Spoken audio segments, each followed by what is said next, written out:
রমজান শরীফে রোজা রাখতে গিয়ে ভুল করি,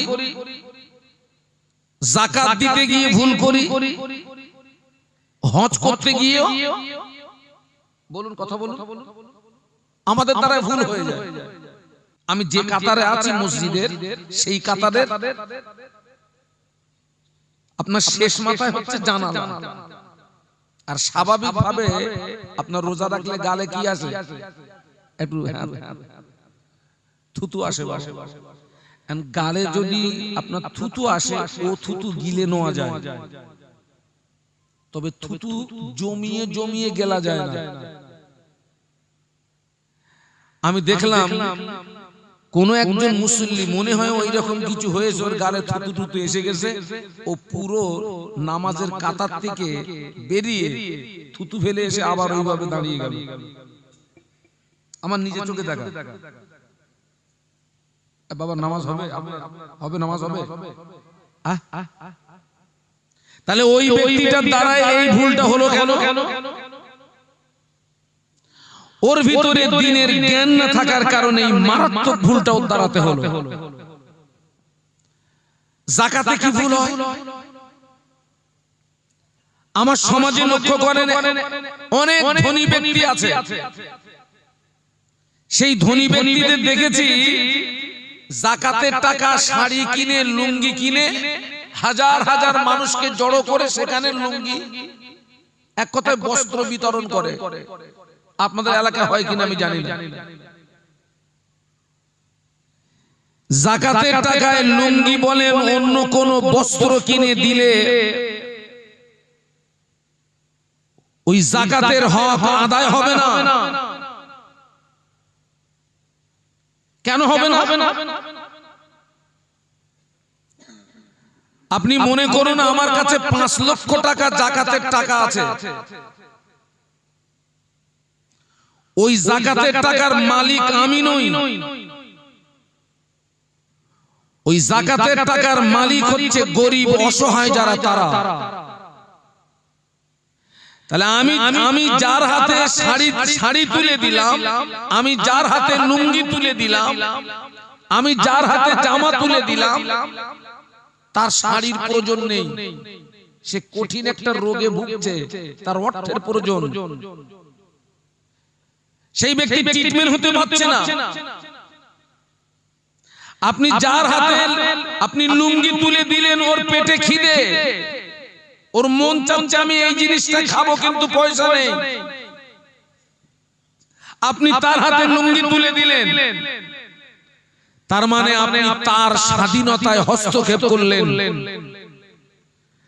যাকাতের টাকা যিনি পাওয়ার যোগ্য, মূল টাকাটা তার হাতে তুলে দেন, ও জামা কিনবে না, লুঙ্গি কিনবে না, খাবে না, ট্রিটমেন্ট করবে, ওটা তার ব্যক্তিগত ব্যাপার। কিন্তু আমরা কি করি সচরাচর? এটা কিছুটা লোক দেখানো যে আমি যাকাত দিচ্ছি, দেখো।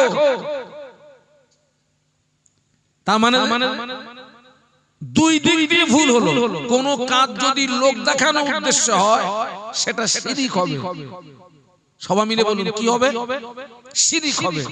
আর আল্লাহ পাক কোরআন শরীফের মধ্যে বলেছেন, ইন্নাল্লাহা লা ইয়াগফিরু আন ইউশরাকা বিহি ওয়া ইয়াগফিরু মা দুনা যালিকা লিমান ইয়াশা। আল্লাহ বান্দার জীবনের সমূহ গুনাহকে maaf করেন, কিন্তু শিরকের গুনাহকে আমার আল্লাহ maaf। আপনার জীবনের কোন আমল যদি অহংকারের সঙ্গে হয়, কোন আমল যদি লোক দেখানোর উদ্দেশ্য হয়, ওটা শিরক হবে। আমাদের জীবনের প্রত্যেকটা আমলের মূল টার্গেট হবে একটা। বলুন তো সেটা কি? বলুন বলুন। আপনার আমার জীবনের প্রত্যেকটা নেক আমলের মূল টার্গেট হবে একটা, আল্লাহর সন্তুষ্টি। একটু সুবহানাল্লাহ বলুন। কোরআন খুলুন, কুল ইন্না সলাতি ওয়া নুসুকি ওয়া মাহইয়ায়া ওয়া মামাতি লিল্লাহি রাব্বিল আলামিন। একটু বলুন না সুবহানাল্লাহ। আমার জীবনের নামাজ, আমার জীবনের নামাজ, আমার জীবনের কুরবানি, আমার বেঁচে থাকা মরে যাওয়া, সবকিছুর মূল লক্ষ্য হবে একটা, আল্লাহর সন্তুষ্টি। তো এই যে ভুলগুলো হয় তার মূল কারণ হচ্ছে আমাদের ভিতরে ওই দ্বীনের জ্ঞানটা না থাকার কারণে, দ্বীনের ইলম না থাকার কারণে। সেই জন্য রাসূল বলেছেন প্রত্যেকটা মুসলিম নরনারীর জন্য দ্বীনের ইলম অর্জন করা ফরজ।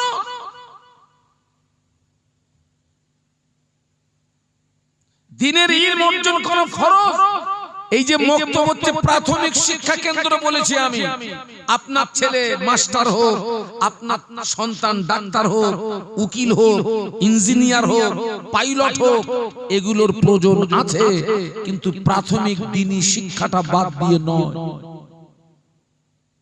জায়েজ না জায়েজ, পাক না পাক, হালাল হারাম, এই জ্ঞানগুলো যদি ওর ভিতরে যদি দ্বীনের জ্ঞান না থাকে তাহলে ও বান্দা হিসাবে আল্লাহকে চিনতে পারবে না। ওর ভিতরে যদি দ্বীনের জ্ঞান না থাকে ও উম্মত হয়ে নবীকে চিনতে পারবে না। ওর ভিতরে যদি দ্বীনের জ্ঞান না থাকে তাহলে ওই ব্যক্তিটা নিজের জীবনটাকে জাহান্নাম থেকে বাঁচাতে পারবে না। ওর ভিতরে যদি দ্বীনের জ্ঞান না থাকে ও জান্নাতের রাস্তা চিনতে পারবে না। সেই জন্য রাসূল বলেছেন তলাবুল ইলমি ফারিদাতুন আলা কুল্লি মুসলিমিন ওয়া মুসলিমা। সুবহানাল্লাহ। আজকে আমরা সেই শিক্ষা, আপনার দ্বীনি শিক্ষা প্রতিষ্ঠানে আমরা এসেছি। আল্লাহ রাসূল একটা হাদিস আপনাদেরকে শোনাই। আল্লাহ নবী ১৫০০ বছর আগে নূরের জবানে বলে গেলেন, ইদা মাতাল ইনসানু ইনকাতা আনহু আমালুহু ইল্লা মিন সালাসাতিন, ইল্লা মিন সাদাকাতিন জারিয়াতিন আও ইলমিন ইউনতাফাউ বিহি আও ওয়ালাদিন সালিহিন ইয়াদউ লাহু। আল্লাহ নবী বললেন, একটা মানুষ যখন মারা যায় ওর সমস্ত আমল বন্ধ হয়ে যায়, তিনটা আমল জারি থাকে।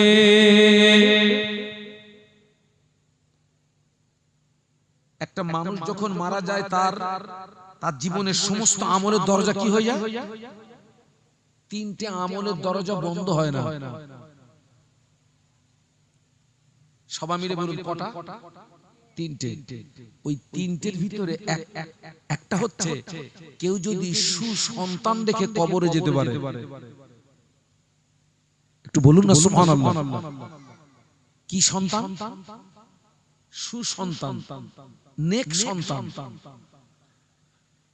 আচ্ছা বাবা, সুসন্তান হতে গেলে, নেক সন্তান হতে গেলে ওর ভিতরে দ্বীনের ইলম যদি না থাকে ও কি সুসন্তান, নেক সন্তান হতে পারবে? পারবে বাবা? একটা সুসন্তানের কত দাম, সৎ চরিত্রবান সন্তানের কত দাম। তামাম পৃথিবীর জমিনে যত সম্পদ, এই সম্পদগুলো যদি এক পাল্লায় চাপিয়ে দেওয়া হয়, একটা সুসন্তান, সৎ চরিত্রবান সন্তানকে যদি অপর পাল্লায় চাপিয়ে দেওয়া হয়, সব সন্তানের পাল্লাটা ভারী হয়ে যাবে। একটু বলুন না সুবহানাল্লাহ। তামাম পৃথিবীর জমিনে যত সম্পদ, টোটাল সম্পদগুলো এক পাল্লায় দেন, আর একটা সৎ চরিত্রবান সন্তানকে আপনি অপর পাল্লায় দেন, এক মুহূর্তের ভিতরে ওই সৎ চরিত্রবান সন্তানের পাল্লাটা ভারী হয়ে যাবে। শুধু তাই নয়, তামাম পৃথিবীর জমিনে যত সম্পদ, ওই সম্পদগুলো যদি এক পাল্লায় রাখা হয়, একটা সৎ চরিত্রবান সন্তানকে যদি অপর পাল্লায় রাখা হয়, ওই সৎ চরিত্রবান সন্তানটা আল্লাহ পাকের দরবারে কবুল হয়ে যাবে।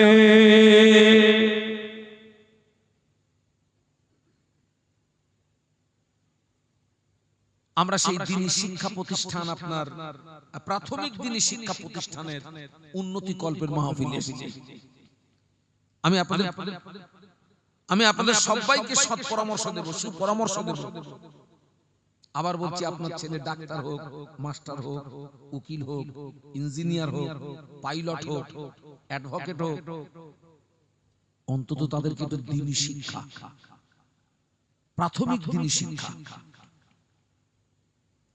আর শুধু সন্তানকে দ্বীনি শিক্ষা প্রতিষ্ঠানে দিলে হবে না, শুধু সন্তানকে মাদ্রাসায় দিলে হবে না, মক্তবে দিলে হবে না।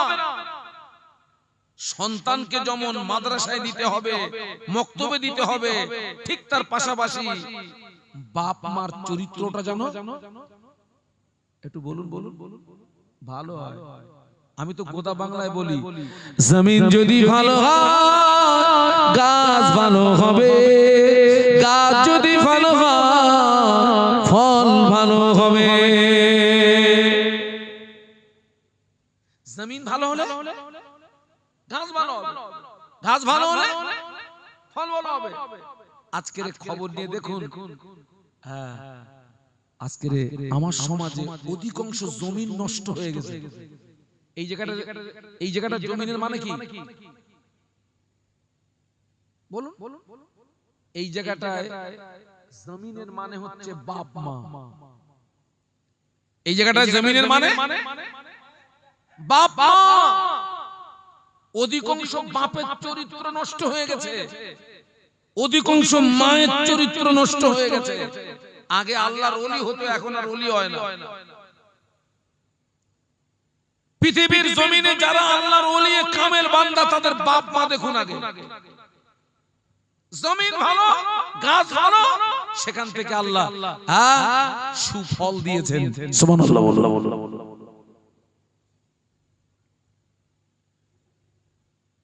বাপ যদি নামাজি হয়, বাপ যদি আল্লাহওয়ালা, বাপ যদি সচ্চরিত্রবান হয়, মা যদি নামাজি হয়, মা যদি পর্দানশীলী হয়, মা যদি সচ্চরিত্রবতী হয়, ওই জমিন থেকে আল্লাহ পাক সুসন্তান দান করবে। একটু মহব্বতে বলেন না, ওই জমিন থেকে আল্লাহ সুসন্তান দেবে, ভালো ফল দেবে। কিন্তু আজকে আমাদের সমাজ দেখুন, ফুরফুরা শরীফের মুজাদ্দিদুজ্জামান, তিনি আল্লাহর ওলি, তানার 5 কলিজার টুকরা, তানারাও আল্লাহর ওলি। একটু মহব্বতে বলা যাবে না? বাপ ওলি, ছেলেও কি বলুন ওলি। বসিরহাটের আল্লামা হুজুর রাহমাতুল্লাহ আলাইহি, তিনি আল্লাহর ওলি। তানার 2 পুত্র সন্তান ছিল, আব্দুল মাজিদ রাহমাতুল্লাহ আলাইহি, আব্দুল ওয়াহিদ রাহমাতুল্লাহ আলাইহি, তানারাও আল্লাহর ওলি। বাপ ওলি, ছেলে ওলি। আর আমাদের সমাজের জমিন দেখুন, বাপ মাতাল, ছেলেও মাতাল। বাপ মাতাল, বাপ নামাজ পড়ে না, ছেলেও নামাজ পড়ে না। বাপ রোজা রাখে না, ছেলেও রোজা রাখে না। বাপ শরীয়তের ধার ধারে না, ছেলেও শরীয়তের ধার ধারে না। বাপের চরিত্র ভালো না, সন্তানের চরিত্র ভালো না। মা নামাজ পড়ে না, মেয়েও নামাজ পড়ে না। মা পর্দা করে না, মেয়েও পর্দা করে না। মায়ের চরিত্র ভালো না, মেয়েরও চরিত্র ভালো না। ঠিক বলছি না ভুল বলছি?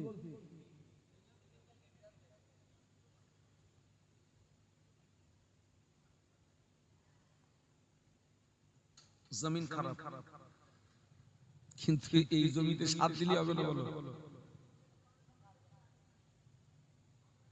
একটু দরুদ শরীফ আল্লাহুম্মা। এতগুলো মানুষ একটু জোরে জোরে পড়ি না, একটু মহব্বতের সঙ্গে। মাওলানা মুহাম্মদ, মাশাআল্লাহ।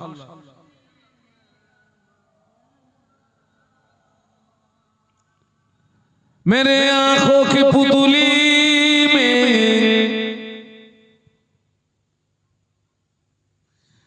जलवा मोहम्मद का मेरे दिल के आईने में नक्शा है मोहम्मद का सल्लल्लाहु। कोई जन्नत में जाएगा, कोई दोज़ख में पहुंचेगा, मदीने की तरफ दौड़ा दीवाना मोहम्मद का। अल्लाहुम्मा पढ़ेन बाबा।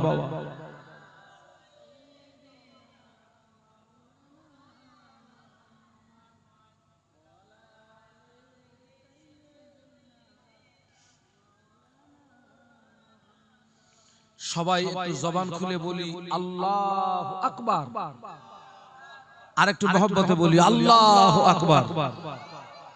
আমি আপনাদেরকে একটা জমিন দেখাচ্ছি, বলুন তো মাযহাব কটা? চারটে। কি কি? আচ্ছা, এই যে আমি আপনাদেরকে কিছু কিছু কথা জিজ্ঞাসা করছি, অসুবিধা নেই তো? দেখেন বাবা, আবার কিছু কিছু জায়গায় বলে হুজুর আপনারা ভাড়া এনেছি, আপনি আপনার মতন চালান। ওরে শয়তান, ভাড়া এনেছিস মানে? হ্যাঁ, মাযহাব হচ্ছে চারটি। আমরা কোন মাযহাবের মানুষ? হানাফি মাযহাবের মানুষ। এই হানাফি মাযহাবের প্রতিষ্ঠাতা কে ছিলেন? গুড, ইমামে আজম আবু হানিফা রাহমাতুল্লাহ আলাইহি। আরেকটা মাযহাব হচ্ছে শাফি মাযহাব। শাফি মাযহাবের প্রতিষ্ঠাতা ইমাম শাফি রাহমাতুল্লাহ আলাইহি। কি নাম বলেছি? ইমাম শাফি। ইমাম শাফি রাহমাতুল্লাহ আলাইহির আম্মা কোন একদিন একটা স্বপ্ন দেখে ফেললেন। ওনার পেটের ভিতর থেকে একটা আলো বেরিয়ে ওই আলোটা আসমানের দিকে উঠে গেল। ওই আলোতে গোটা আসমান আলোকিত হয়ে গেল। একটু সুবহানাল্লাহ বলবেন না? মা স্বপ্ন দেখছেন, ইমাম শাফি রাহমাতুল্লাহ আলাইহির আম্মা স্বপ্ন দেখছেন, ওনার পেটের ভিতর থেকে একটা আলো বেরিয়ে ওই আলোটা আসমানের দিকে উঠে গেছে। আর ওই আলোতে গোটা আসমানটা আলোকিত হয়ে গেছে। আবার স্বপ্নটা ভালো না খারাপ? তবে আমরাও স্বপ্ন দেখি বাবা, আমাদের স্বপ্ন সব আলাদা। ছেলে আর বাপ পাশাপাশি শুয়ে রয়েছে, দুপুর বেলা হঠাৎ ছেলে বাপের একেবারে ঠিক বুকটায়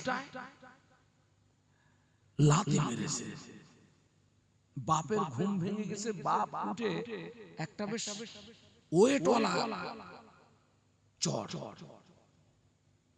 ছেলের ঘুম ভেঙে বাপ, তুই মারলি কেন? তা বলছে আরে তুই তো আগে মারলি। বলছে না ভাই মারলি। হ্যাঁ তুই মেরেছিস, তুই তো পুরো আমার বুকে মারলি রে। বলছে না বা, ওই যে গতকালকে আমাদের মাঠে ফুটবল খেলা হয়েছিল, আমি দেখতে গেছিলাম, আমি ঘুমিয়ে ঘুমিয়ে বলে শট মারছিলাম, সেই শটটা কোথায় লেগেছে? বাপের বুকি, মুকি না বুকি। চার ইমামের এক ইমাম ইমাম শাফি রাহমাতুল্লাহ আলাইহির আম্মা জান কি সুন্দর স্বপ্ন দেখে ফেললেন। ওনার পেটের ভিতর থেকে একটা আলো বেরিয়ে ওই আলোটা আসমানের দিকে উঠে গেল। ওই আলোতে গোটা আসমানটা আলোকিত হয়ে গেল। একটু বলি না সুবহানাল্লাহ, একটু মহব্বতে বলি। এখানে একটা কথা আপনাদেরকে বলে দিই, ভালো স্বপ্ন দেখলে ওই স্বপ্নের কথাটা যাকে তাকে বলবেন না, নিষেধ। ভালো স্বপ্ন দেখলে ভালো আলেমকে জিজ্ঞাসা করবেন, যিনি স্বপ্নের তাবির করতে পারেন, স্বপ্নের ব্যাখ্যা করতে পারেন। হুজুর আমি এরকম একটা স্বপ্ন দেখেছি হুজুর, আমার এই স্বপ্নের তাবিরটা একটু করে দেন তো, আমার এই স্বপ্নের ব্যাখ্যাটা একটু করে দেন তো। আর আপনি যদি ওই স্বপ্নের কথাটা আপনি যদি যাকে তাকে বলেন, সে যদি স্বপ্নের ব্যাখ্যা ভুল করে দেয়, তাবির যদি ভুল করে, মুসিবতটা কিন্তু আপনার হয়ে যাবে। সেজন্য ভালো স্বপ্ন দেখলে যাকে তাকে বলতে নেই। ইমাম শাফি রহমাতুল্লাহ আলাইহির আম্মা জান ওই স্বপ্নটা দেখার পরে হেরেম শরীফের বড় বড় ইমামদের কাছে চলে গেলেন তাবির জানার জন্য, ব্যাখ্যা জানার জন্য। বাবাজি হেরেম শরীফের বড় বড় ইমামরা ওই স্বপ্নের কথাটা শুনে বলেছিলেন, ও মা এই স্বপ্ন যে মহিলা দেখেছেন খবর নিয়ে দেখুন, ওই মহিলার গর্ভে নিশ্চয়ই সন্তান আছে। ও মা ওই মহিলাকে বলবেন, ওই মহিলা যেন সাবধানে চলাফেরা করে, ওই মহিলা যেন বিহুরমতি না হয়ে যায়। ওই মহিলার গর্ভে যে সন্তান আছে, ওই সন্তান ভূমিষ্ঠ হওয়ার পরে হাফেজ হবে, আলেম হবে, ফকিহ হবে, মুহাদ্দিস হবে। ওই সন্তানের দ্বারা তামাম পৃথিবীর জমিনে দিনের আলো জারি হয়ে যাবে। স্বপ্নটাও যেমন দেখেছেন, ব্যাখ্যাটাও ভাই তাবিরটা জেনে বাড়ি আসলেন। ইমাম শাফি রহমাতুল্লাহ আলাইহির আম্মা স্বপ্নের ব্যাখ্যাটা জেনে বাড়ি আসলেন। বাড়ি এসে উযু করলেন, নামাজের পাটি বিছিয়ে 2 রাকাত শুকরিয়ার নামাজ আদায় করলেন। 2 রাকাত শুকরিয়ার নামাজ আদায় করে নামাজের পাটিতে বসে দোয়া চান, আল্লাহ পাক আমার স্বপ্ন যেন সফল হয়, আল্লাহ পাক আমার স্বপ্ন যেন পূরণ হয়। একটু সুবহানাল্লাহ বলবেন না? একটু মুহাব্বতে বলতে পারলেন না?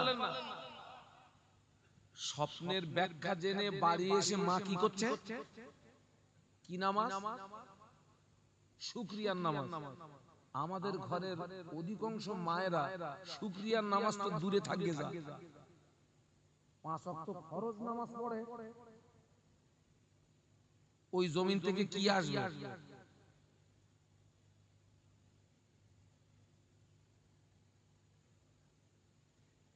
10 বছর শুনেছে, 15 বছর শুনেছে, 20 বছর শুনেছে, অনেক মুসলমান আছে সারা বছরে 2 দিনের বেশি নামাজ পড়ে না। আছে না নেই? কোন নামাজ? তাই বলতেছে হুজুর জান্নাত নিয়ে উঠতে পারবো না। জান্নাত জানোর বাপের সম্পত্তি। কি আজীব তামাশা! 10 বছর শুনেছে, 15 বছর শুনেছে, 20 বছর শুনেছে, অনেক মুসলমান আছে এখনো পর্যন্ত দাঁড়িয়ে দাঁড়িয়ে পেশাব করে পানি নেয় না। আমি কি বাস্তব বলছি না বেশি বলছি? মেয়েদের ঈদের নামাজ নাই, মেয়েদের জুমার নামাজ নাই, হানাফি মাযহাবে মেয়েদের ঈদের নামাজ নাই, মেয়েদের জুমার নামাজ নাই। কিন্তু সমাজ দেখুন অনেক মহিলা আছে সারা বছরের ভিতরে আল্লাহর জমিনে একটা সেজদা দেয় না। অনেক মহিলারা পেশাব করে পানি নেয় না।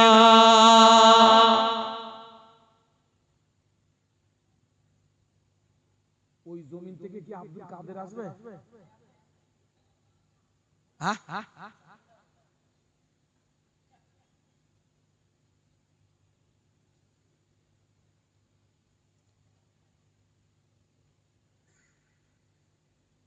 5 ওয়াক্ত নামাজটাও পড়ে না। শুকরিয়ার নামাজ তো দূরে থাকে, শুকরিয়ার নামাজ। ইমাম শাফি রাহমাতুল্লাহ আলাইহির আম্মা স্বপ্নের তাবিরটা জানার পরে, স্বপ্নের ব্যাখ্যাটা জানার পরে বাড়িতে আসলেন, ওযু করলেন, নামাজের পাটিতে চলে গেলেন, 2 রাকাত শুকরিয়ার নামাজ পড়ে দোয়া চায়, আল্লাহ পাক আমার স্বপ্ন যেন সফল হয়, আল্লাহ পাক আমার স্বপ্ন যেন পূরণ হয়। কি মা, কি জমিন।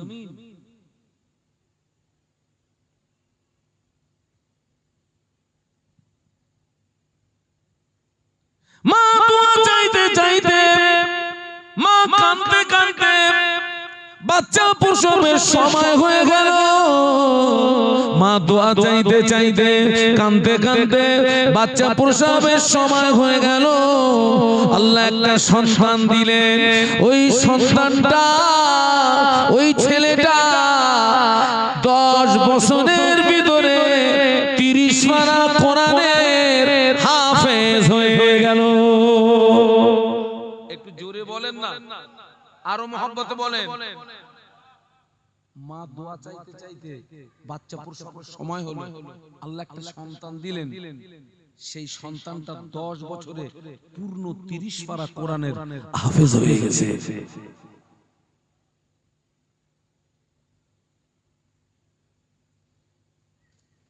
আমরা কটা দিন দোয়া চেয়েছি, আল্লাহ পাক আমার সন্তান যেন নামাজি হয়, আল্লাহ পাক আমার সন্তান যেন রোজাদার হয়, আল্লাহ আমার মেয়ে যেন নামাজি হয়, আমার মেয়ে যেন পর্দানশীলী হয়, আল্লাহ পাক আমার মেয়ে যেন সৎ চরিত্রবতী হয়, আল্লাহ আমার ছেলে যেন নামাজি হয়, রোজাদার হয়, দিনদার হয়। এ দোয়া করি আর না করি, এই দোয়াটা বাদ দেই না, আল্লাহ পাক আমার ছেলে যেন চাকরি পায়। মাল বসে খাবা, ছেলে যেন কি পায়।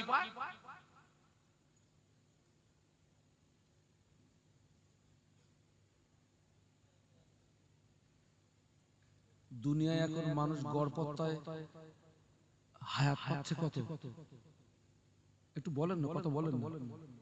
60 বছর ধরে ছেলে, আল্লাহ আল্লাহ আপনার ছেলেকে চাকরি দিন। 60 বছর ছেলের, আপনার 60 বছরের ভিতরে ছেলের চাকরি পেতে গেলে আপনি ওর থেকে 40 বছর বাদ দেন কি 30 বছর বাদ দেন, তাহলে ছেলের পয়সা খাবে না ক বছর? 30 বছর। তারপর তো মরে কবরে যাবেন, ওখানে কি চাকরির টাকা ঢোকবে? আর কিন্তু একটা সৎ সন্তান যদি রেখে যেতে পারে, ওই ছেলেটা 5 ওয়াক্ত নামাজ পড়বে আর দোয়া চাইবে, রব্বির গামহুমা কামা রব্বায়ানি সগীরা, রব্বির গামহুমা কামা রব্বায়ানি সগীরা। আল্লাহ নবী বললেন, কোন সৎ সন্তান নেক আওলাদ আব্বা আম্মার জন্য যখন দোয়া চায়, ওই ছেলেটা, ওই মেয়েটার চোখের পানি নাকের ডগায় আসার আগে আল্লাহর রহমতের দরিয়ায় জোশ মেরে যায়। একটু মহব্বতে বলুন। এই যে আমি এখানে ওয়াজ করছি না, আগে সব পাবে আমার বাপ মা দুজনেই কবরে, তারপরে সব পাবে আমার ওস্তাদ হুজুর যারা, তারপরে সব পাবে আমি যে মাদ্রাসায় পড়েছি ওই মাদ্রাসায় যত মানুষ দান করেছে। আল্লাহর নেকির ভান্ডারে নেকি কম নেই বাবা। আল্লাহর নেকির ভান্ডার থেকে বান্দাকে নেকি দিলে নেকি কমে না বাড়ে। আল্লাহ রাসূল বলেছেন, আদাল্লু আলাল খাইরি কাফাইলিহি, সৎ উপদেশটা সৎকারীর সমপরিমাণে সওয়াবের হকদার হয়ে যায়। একটু জোরে বলুন। মনে করুন আমি এখানে ওয়াজ করছি, আমার ওয়াজ শুনে এই লোকগুলোর ভিতর থেকে একজন বেনামাজি কাল থেকে নামাজ ধরেছে, ও নামাজ পড়ে যে সওয়াব পাবে সমপরিমাণে সওয়াব আমি পাবো, কারণ ও আমার ওয়াজ শুনে আল্লাহর রহমতে ওর ব্রেনটা ও নামাজ পড়ে যে সওয়াব পাবে সমপরিমাণে সওয়াব আল্লাহ আমাকে দেবে। একটু বলুন সুবহানাল্লাহ।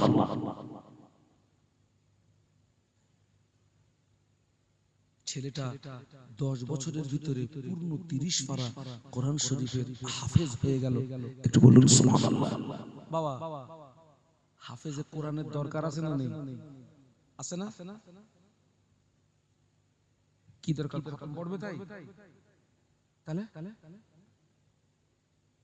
সবচেয়ে মাইনে কম কাদের? সবচেয়ে মাইনে কম হচ্ছে মসজিদের ইমামদের। ওদের কত মারা যায়, আরো শর্ট 5000। আর এক বৈঠকে এক খতম কোরআন পড়তে গেলে খাওয়া দাওয়া পেশাব পায়খানা বাদ দিয়ে এক বৈঠকে এক খতম কোরআন পড়তে গেলে মিনিমাম 6 থেকে 8 ঘন্টা সময় লাগে। কত বলেছি? একটা খতম পড়ি আমরা দেই কত? কোথায় 500 দিচ্ছে? 150 দিয়ে বলতেছো অনেক দিছি।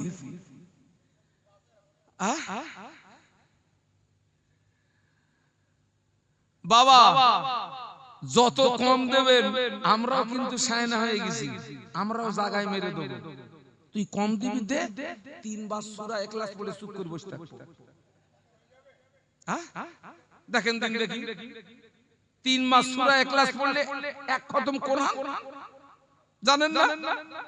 3 মাস সূরা ইখলাস পড়লে আল্লাহ এক খতম কোরআনের সওয়াব দেয়। সুবহানাল্লাহ। তা আপনি দেবেন 150, আমি 3 মাস সূরা ইখলাস কি করে ধরবি?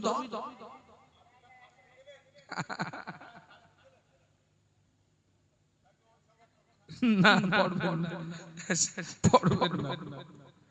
আল্লাহু আকবার। হাফেজে কোরআনের প্রয়োজন কি?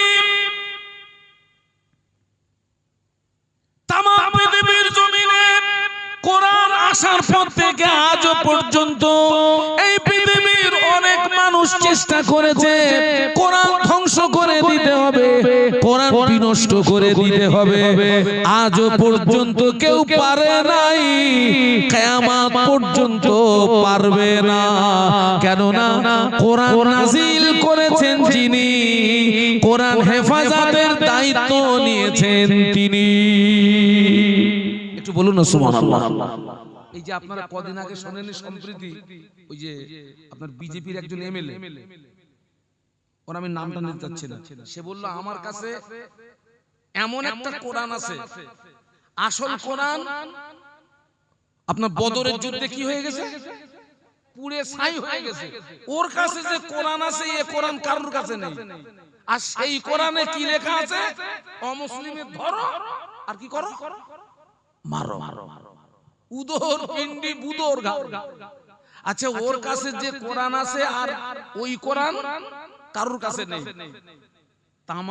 তামাম পৃথিবীর জমিনে যত কোরআন, ইন্ডিয়ায় যে কোরআন, বাংলাদেশেও কি, আমেরিকায়, তামাম পৃথিবীর জমিনে কেউ যদি একটা শব্দ যদি ওলট পালট করে, কোরআন নাজিল করেছেন যিনি আর সংরক্ষণের দায়িত্ব নিয়েছেন, তামাম পৃথিবীর জমিনে যত কোরআন শরীফ, ওই কোরআন শরীফ গুলোকে নিয়ে আজকে রাতে আটলান্টিক মহাসাগরে যদি ডুবিয়ে দেওয়া হয়, আগামী কাল পূর্ব দিক দিয়ে সূর্য ওঠার আগে আবার নতুন কোরআন জন্ম নেবে। কেন না আমার আল্লাহ তামাম পৃথিবীর জমিনে তার লক্ষ লক্ষ বান্দা বান্দির সিনার ভিতরে কোরআন হেফাজত রেখেছে।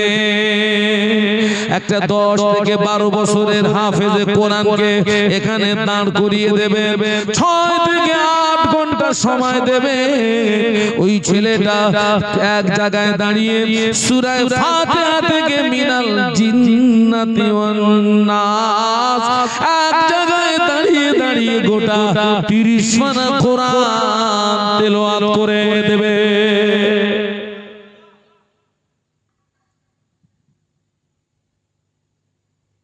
একটা শব্দ যদি কেউ উলট পালট করে,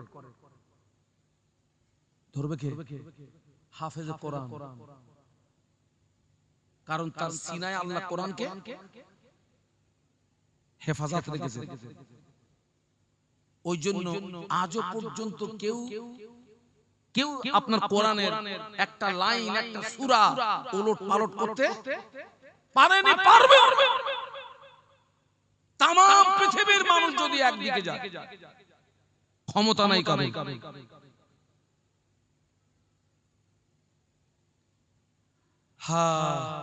ইমাম শাফি রহমাতুল্লাহ আলাইহি 10 বছরের ভিতরে পূর্ণ 30 পারা কোরআনের হাফেজ হয়ে গেলেন। একটু সুবহানাল্লাহ বলুন, একটু মহব্বতে বলেন না। ইমাম শাফি রহমাতুল্লাহ আলাইহি 10 বছরে 30 পারা কোরআনের হাফেজ হয়ে আম্মাকে না বলে লুকিয়ে লুকিয়ে চলে গেছে মদিনা শরীফে ইমাম মালিক রহমাতুল্লাহ আলাইহির কাছে। ইমাম শাফি রহমাতুল্লাহ আলাইহির শিক্ষক হচ্ছেন ইমাম মালিক রহমাতুল্লাহ আলাইহির কাছে। ইমাম মালিক রহমাতুল্লাহ আলাইহি, ইমাম শাফি রহমাতুল্লাহ আলাইহি আম্মাকে না বলে লুকিয়ে লুকিয়ে মদিনা শরীফে ইমাম মালিক রহমাতুল্লাহ আলাইহির কাছে চলে গিয়ে ইলমে হাদিস ইলমে তাফসীরের জ্ঞান অর্জন করলেন। ওখান থেকে চলে গেলেন বাগদাদ শরীফে, ইলমে ফিকহের জ্ঞান অর্জন করলেন। এই যে হুজুর যে হাদিস ইলমে হাদিস ইলমে তাফসীর ইলমে ফিকহের জ্ঞান অর্জন করছেন, মাঝখানে বেশ লম্বা একটা সময় চলে গেছে সন্তানের সঙ্গে মায়ের কোনো যোগাযোগ নেই। মা সন্তান পাচ্ছে না, মাকে না বলে লুকিয়ে লুকিয়ে চলে গেছেন। কেন বলুন তো? মাকে যদি বলে যাই এত সাধনার সন্তান আমাকে যদি মা আটকে দেয়, এত সাধনার সন্তান আমি, মা যদি আমাকে আটকে দেয়, আমাদের ছেলে মেয়েরাও আমাদেরকে না বলে যায়, কোথায় যায়? গাড়ি ভাড়া করে ছেলে মেয়ে পুরো একেবারে সোজা দিঘা, ওখান থেকে গোসল করে ঈমান বিক্রি করে পাক্কা বেঈমান হয়ে বাড়ি ঢুকতেছে। সোজা দিঘা। আবার এই তো জানুয়ারি মাস পড়ে গেছে, দেখেন অবস্থাটা কি হয়। মেয়ে ছেলে বেটা ছেলে এক গাড়িতে গুতুগুতি। বাস্তব বলছি না বাস্তব বলছি? মা ছেলেকে পাচ্ছে না। আমাদের মায়েরা যদি সন্তান না পায় আগে কোথায় যাবে? আমাদের মায়েরা যদি সন্তান না পায় আগে যাবে কোথায়? আগে যাবে না খোকা দিঘা গিয়ে কি করবে? আগে যাবে তদবির কারকের বাড়ি। কোথায় যাবে? হুজুর সন্তান পাচ্ছি না। আমি সব তদবির কারককে খারাপ বলবো না, তবে বর্তমান 100টা তদবির কারকের ভিতরে 80টা তদবির কারক পাক্কা চিটিং বাস। উদর পিন্ডি বুদর ঘাড়ে। আপনি তদবির কারকের আপনি বাড়ি যাবেন, ও মাথাটা নিচু করে বলবে সে তো পুরো বর্ডার। উপায় কিছু না, মাল দাও আসবে, খরচ বেশি হবে। আরে কেউ হারিয়ে গেলে কোরআনের কিছু আয়াত আছে সেগুলো লিখে দিলে আল্লাহর রহম হয়। বাবা তোর কাছে গেছে, তুই সরাসরি দিয়ে দে না, ঘন্টামি করার কি আছে? আপনি জানেন না কিছু কিছু তদবির কারকরা সর্বনাশ করছে। এ সাল ওরে দিচ্ছে, ও সাল এরে দিচ্ছে। কিন্তু ইমাম শাফি রহমাতুল্লাহ আলাইহির আম্মা কারোর কাছে যাননি। উজু করলেন, নামাজের পাটিতে চলে গেলেন। আমার ভাইরা, ইমাম শাফি রহমাতুল্লাহ আলাইহির আম্মা নামাজের পাটিতে চলে গিয়ে আল্লাহ পাকের দরবারে হাত তুললেন। আল্লাহ পাক, সন্তান আমি পাচ্ছি না, আমার সন্তান যেখানেই থাক আপনার জমিনে আছে। আল্লাহ পাক, আমি সন্তানকে আপনার হাওলা করলাম, তবে মা হয়ে আমি দোয়া চাই আমার স্বপ্ন যেন সফল হয়, আমার স্বপ্ন যেন পূরণ হয়, আমার ছেলে যেন আলেম হয়, ফকিহ হয়, মুহাদ্দিস হয়, আমার সন্তানের দ্বারাই যেন তামাম পৃথিবীর জমিনে দিনের আলো জারি হয়ে যায়। একটু মহব্বতে পাকা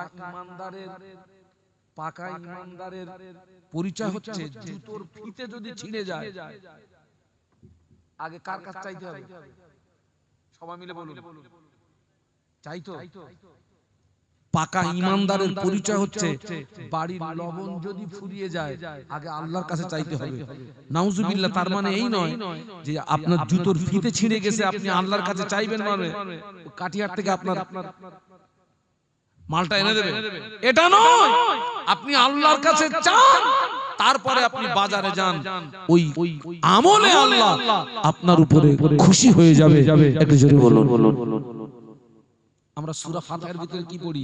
আলহামদুলিল্লাহি রাব্বিল আলামিন আর রহমানির রহিম মালিকি ইয়াউমিদ্দিন ইয়াকা নাবুদু, বলুন, ইয়াকা নাবুদু ওয়া ইয়াকা নাস্তাঈন। ইয়াকা নাবুদু, আল্লাহ আমরা খাস করে তোমারই ইবাদত করি, ওয়া ইয়াকা নাস্তাঈন, এবং সমস্ত প্রকার সাহায্য কার কাছে চাই? ইমাম শাফি রহমাতুল্লাহ আলাইহির আম্মা কোথাও যাননি, উজু করে নামাজের পাটিতে গিয়ে হাত তুলে, আল্লাহ সন্তান যেখানেই থাক আপনার জমিনে আছে, আপনার উপরে হাওলা করলাম, আমি শুধু মা হয়ে আমার একটা দোয়া, আমার স্বপ্ন যেন সফল হয়, আমার স্বপ্ন যেন পূরণ হয়, আমার ছেলে যেন আলেম হয়, ফকি হয়, মুহাদ্দিস হয়, আমার সন্তানের দ্বারাই যেন তাম পৃথিবীর জমিনে দিনের আলো জারি হয়ে যায়। একটু জোরে বলুন। কি মা দেখুন তো, আপনার কি জমিন দেখুন তো, কি মা। আজকের আমরা বাপ, আমরা মা, আমাদের ছেলে মেয়ের হাতে আমরা কি তুলে দিই? মোবাইল। পেটের থেকে পড়িয়ে বলতেছে মাওলা, ভাত খাচ্ছে, দেখাচ্ছে, বলতেছে এই নে। বাস্তব না অবাস্তব? আচ্ছা বলেন, কি যুগে পড়ে গেছি বাবা?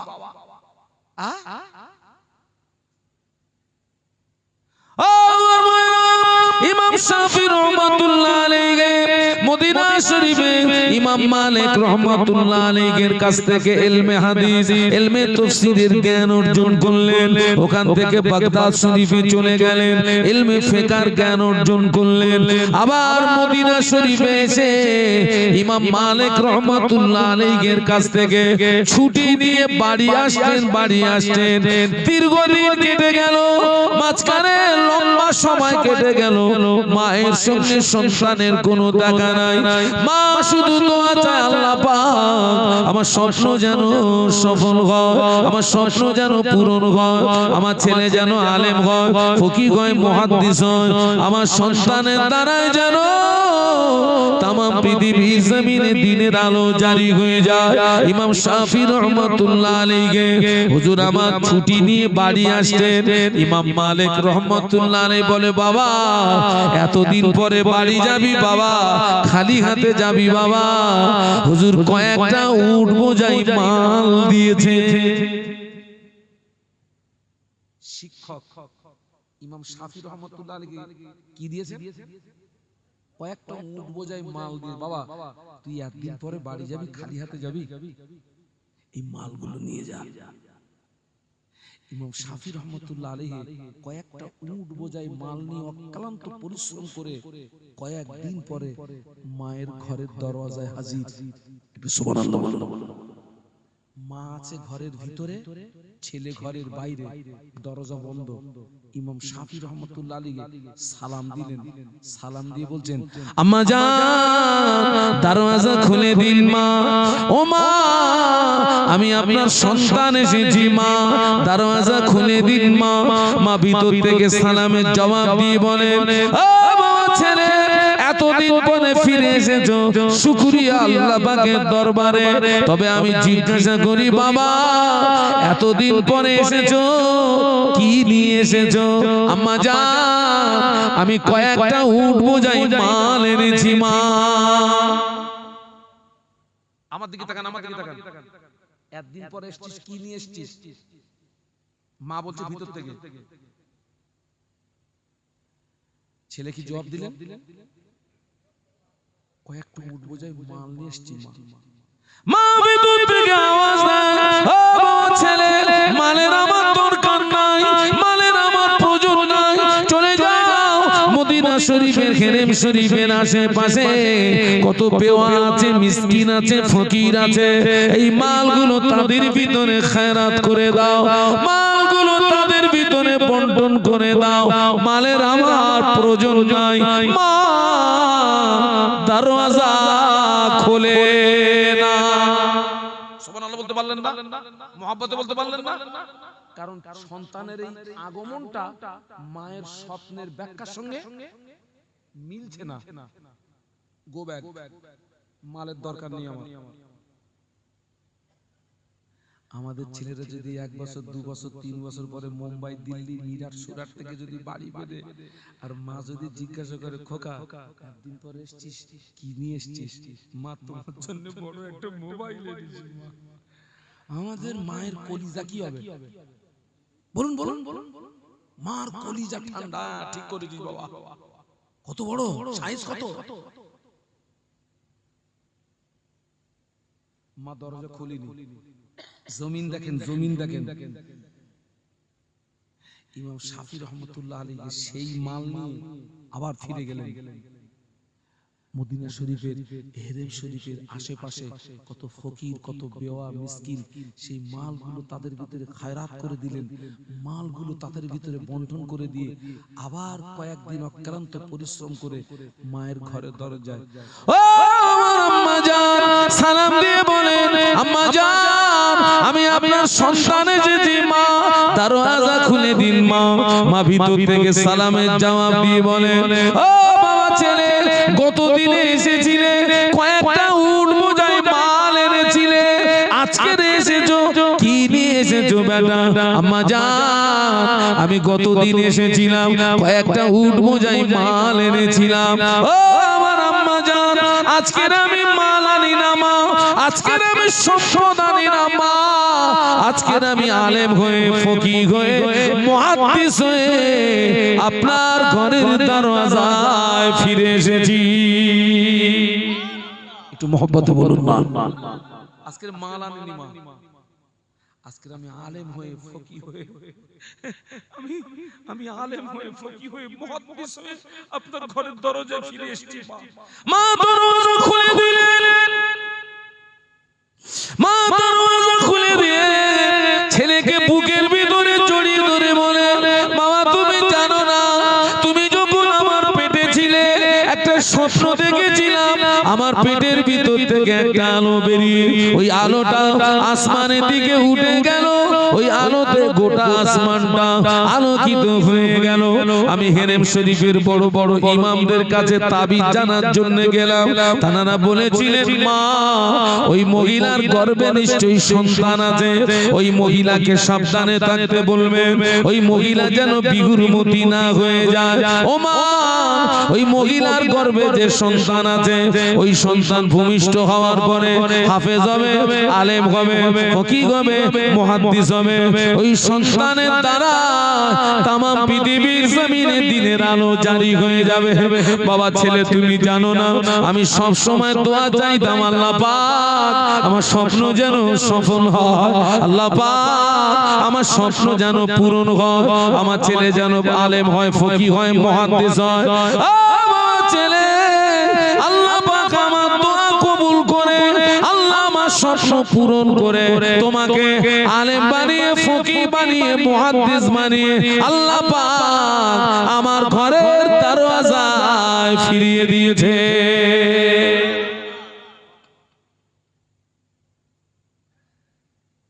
এই হচ্ছে জমিন। ভালো জমিন না খারাপ জমিন? পরিষ্কার জমিন। পরবর্তীতে তিনি শাফি মাযহাবের ইমাম হয়ে গেলেন। বলুন সুবহানাল্লাহ। গোড়া দেখেন, গোড়া দেখেন। আমি কোন কথা বোঝাতে গিয়ে এই পর্যন্ত এসেছি? আমি কিন্তু কোরআনের আয়াত পড়েছিলাম, ইন্নামা ইয়াখশাল্লাহা মিন ইবাদিহিল উলামা। আল্লাহ বলছেন, নিশ্চয়ই আমার বান্দাদের ভিতরে আলেম সম্প্রদায় আমাকে সবচেয়ে বেশি ভয় করে। বলুন সুবহানাল্লাহ। আর সেই আলেম তৈরি হওয়ার ফার্স্ট স্টেজ হচ্ছে আল্লাহ রাসূল বলেছেন আল উলামা ওয়ারাসাতুল আম্বিয়া, আলেম সম্প্রদায় হচ্ছে নবীদের ওয়ারিস। একটু জোরে বলুন। সেই নবীর ওয়ারিস হতে গেলে ফার্স্ট স্টেজ দরুদ শরীফ আল্লাহুম্মা। আপনারা যদি একটু চাঙ্গা হন না, আল্লাহ চাইলে আমি একদম ফুল চাঙ্গা। মানে আজকের অনেক দিন পরে আমার একটু কাছাকাছি জলসা, কাছাকাছি আমার জলসা সব দূরে, সব দূরে। ওই যে গত রাত্রে ছিলাম রানাঘাট, আপনার রানাঘাট থেকে অনেকটা দূরে। একটু জোরে জোরে দরুদ আল্লাহুম্মা সাল্লি আলা সাইয়্যিদিনা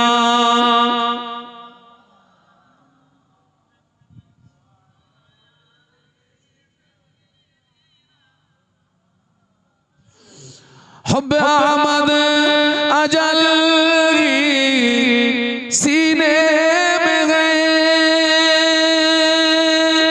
मैं हूँ मेरा दिल मदीने में गए।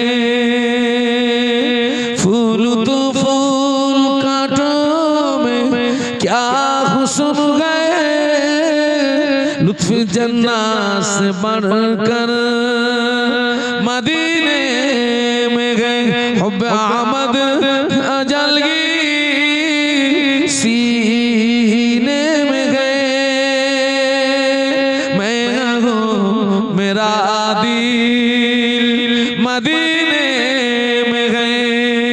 अल्लाहुम्मा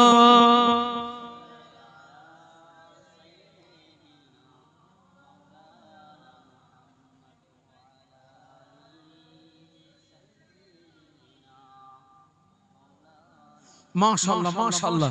একটু কলেমা জিকির লা ইলাহা ইল্লাল্লাহ, জবান খুলে লা ইলাহা ইল্লাল্লাহ,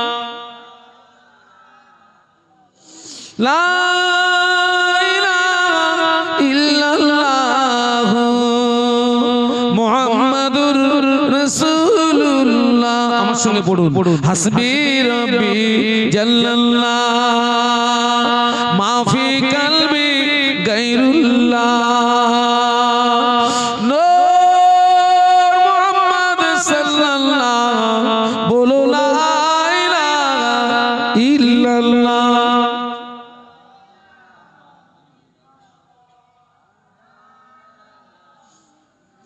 মুহাম্মাদুর রাসূলুল্লাহ। আল্লাহুম্মা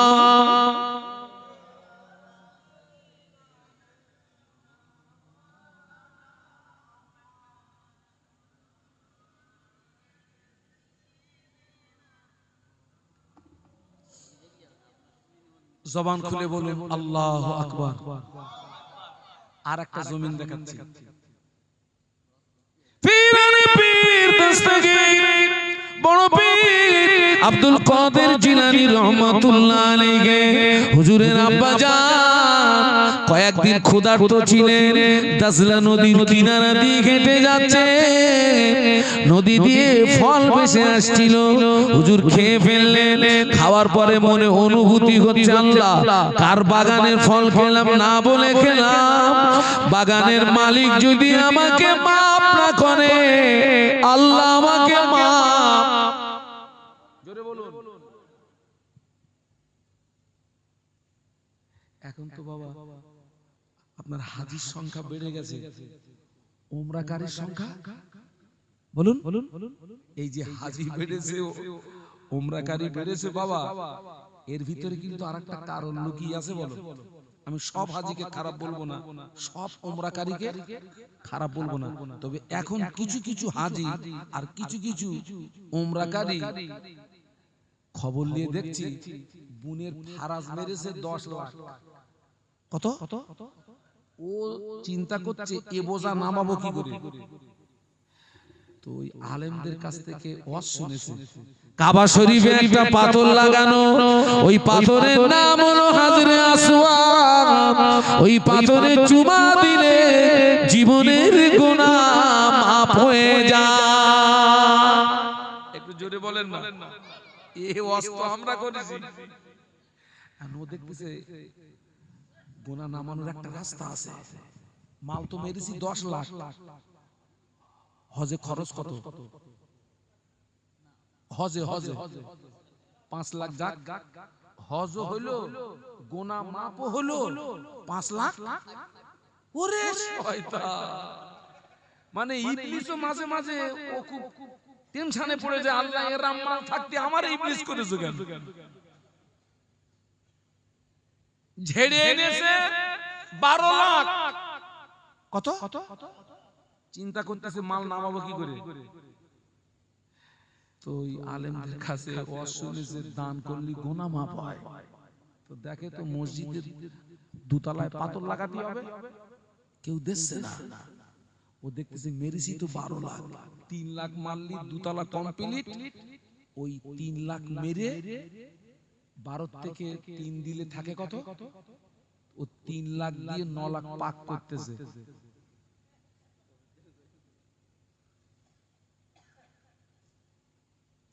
অবাক হয়ে যাবেন, আশ্চর্য হয়ে যাবেন। আমার নিজে চোখে দেখা, আমি লোকটাকে কোনোদিন দান করতে দেখিনি আমার দৃষ্টিতে, কিন্তু সে দেখতেছি মসজিদে দুতলায় বলছে ফুল টাইস বসিয়ে দেবো। আমি সন্দেহ হলো আমার, আমি একটা সিবিআই লাগালাম, খোকা দেখ দিন মাল কান বেড়ে এনেছে। এই দেখ তো, সপ্তাহখানেক পরে বলছে হুজুর আপনি যা ধরেছেন ঠিক ধরেছেন, পুরো মাল মেরে চলে এসেছে। ছিল বোম্বাইতে, ওখান থেকে মাল মেরে ওই মাল পাক করতেছে। 3 লাখ যাচ্ছে, 3 লাখ দিয়ে 9 লাখ হবে। এই খোকা, পায়খানা করে যদি পানি নেই, পায়খানা করেছে কি নেই, ধুতি হবে তো, তো পানি নেই বলে পেশাব হাতে করলে ধরতে। কিরাম কায়দা দিলিও,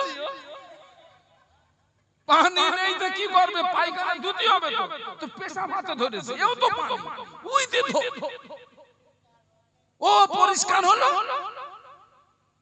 কোথায় পেয়েছিস? পেয়েছিস কোথায়?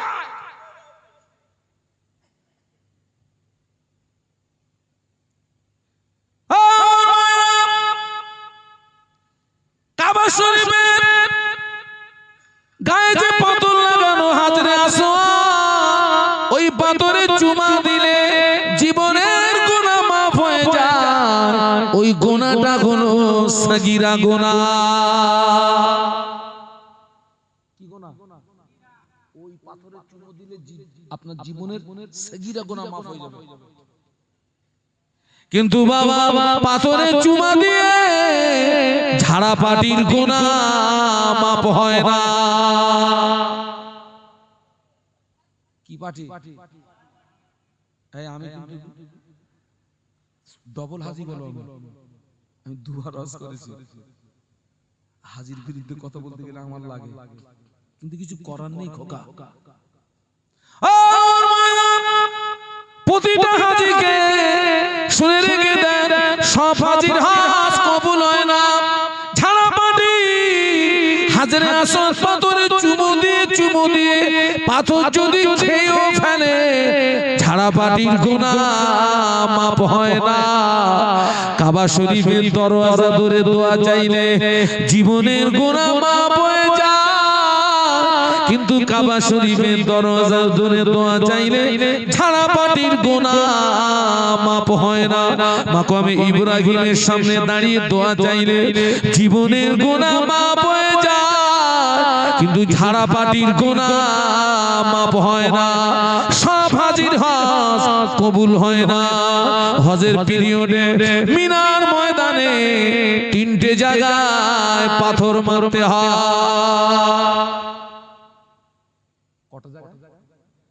হজের পিরিয়ডে মিনার ময়দানে 3টে জায়গায় পাথর মারতে হয়। বড় শয়তান, মেজ শয়তান, ছোট শয়তান। আসলে ওখানে কিন্তু শয়তান বাঁধা নেই বলো, আমাদের মধ্যে অনেকে বলে যে মক্কায় শয়তান বাধা রয়েছে, বলে না? না খোকা, কারণ শয়তান বাধা নেই।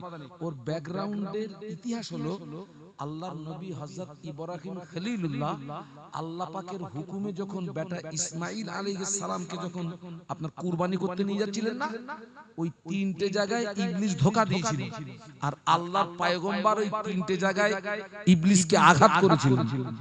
সেই আল্লাহর পয়গম্বরের স্মৃতি রক্ষার্থে হাজীকে ওই তিনটে জায়গায় পাথর মারতে হয়।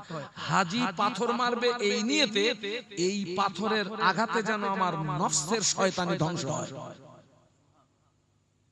কিসের শয়তানি ধ্বংস হয়? আল্লাহ সেখানে গিয়ে দেখি অনেকে আপনার পাথর বাঁধে খুলে চালাচ্ছে, মানে ও আপনার মনে করেছে এখানে শয়তান বাঁধা রয়েছে, ও নিয়ত করে শয়তান মেরে বাড়ি যাবে, জুতো খুলে চালাচ্ছে। ওরে সর্বনাশ! ওই তিনটে জায়গায় তিনটে পিলিয়ার আছে, এক একটা পিলিয়ারের গোড়ায় একটা একটা হাজীকে 21টা করে পাথর মারতে হয়। কটা? তাহলে একটা জায়গায় যদি 21টা হয়, 3 21 কত? বাহ বাহ বাহ!